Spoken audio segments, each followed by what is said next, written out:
Question 1. Do you think companies should adopt a 4-day work week? Why or why not? I think companies should think about having a 4-day work week.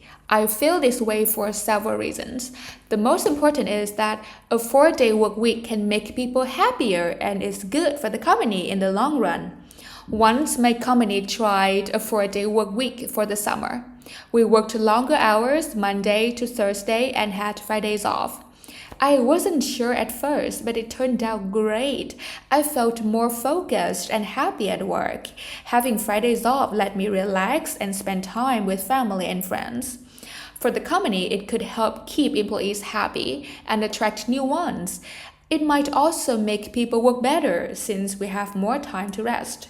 Of course, it might not work for all companies, but for some it could be a really good idea. So in short, from experience, a 4-day work week can make people happier and might even help companies in the long run. Question 2. Some people believe that it is better to work for a large company, while others think that working for a small company is more advantageous. Which do you prefer and why? I think both big and small companies have good sides, and I can tell you why with a story from my own experience. When I finished college, I had to choose between working for a big company or a small one.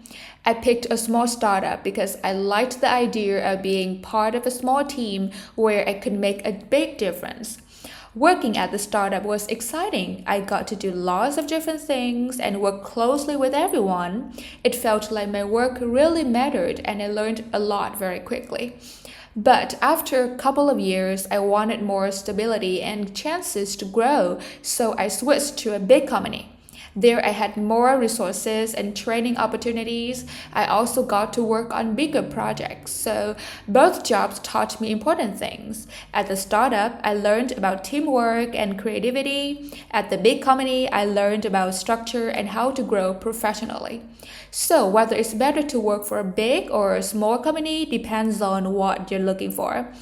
Each has its own good ideas, good sides, and it's important to think about what's important to you before deciding. Question 3. Do you think it's important for individuals to continue learning throughout their lives? Why or why not? I strongly believe that it is important for individuals to continue learning throughout their lives. I can explain why with a personal experience. After finishing college and starting my job, I thought I knew enough to get by. But then, my company introduced new software that I didn't know how to use. I felt lost at first, but instead of giving up, I decided to learn how to use it. I took online courses, went to workshops, and asked for help from my colleagues. It was hard work, but I eventually got the hang of it. And along the way, I realized something important. Learning new things is not just about getting better at your job. It's about growing as a person.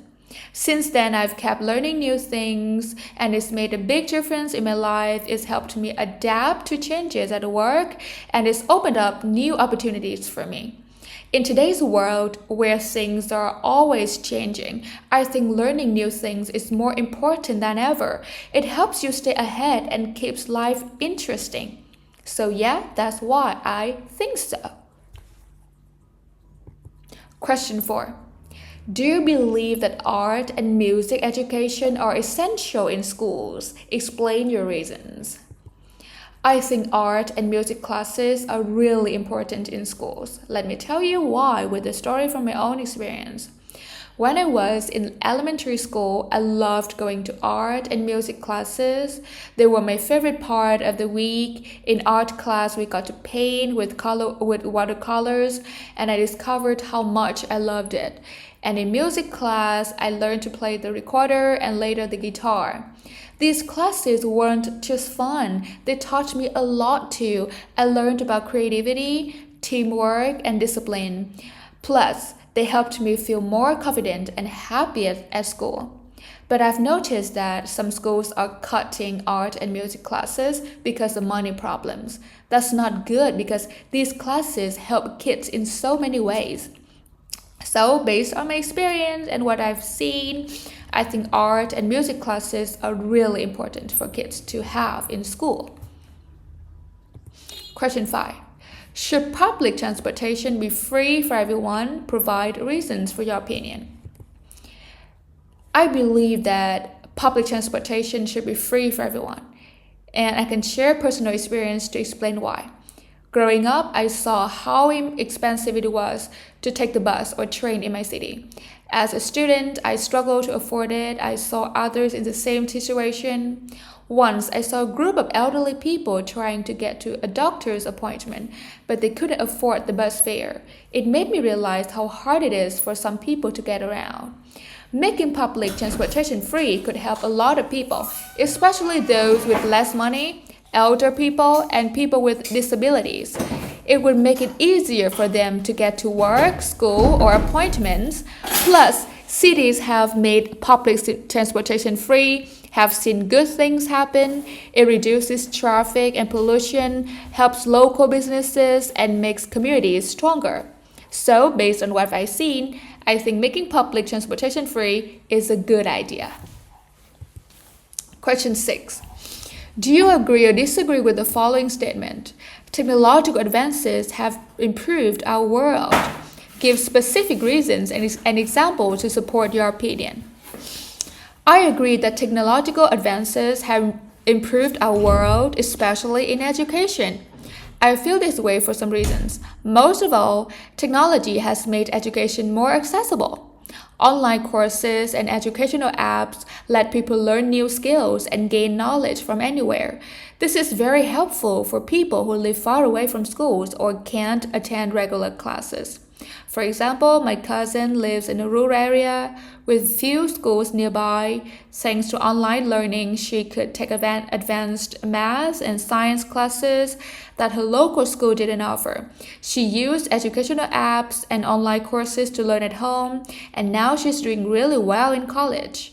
Without technology, she wouldn't have had these opportunities. Moreover, technology has improved the quality of education.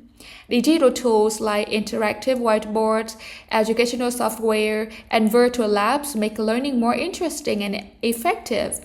In my high school biology class, we used virtual labs to do experiments. It was fun and helped us understand the concepts better than just reading from a textbook.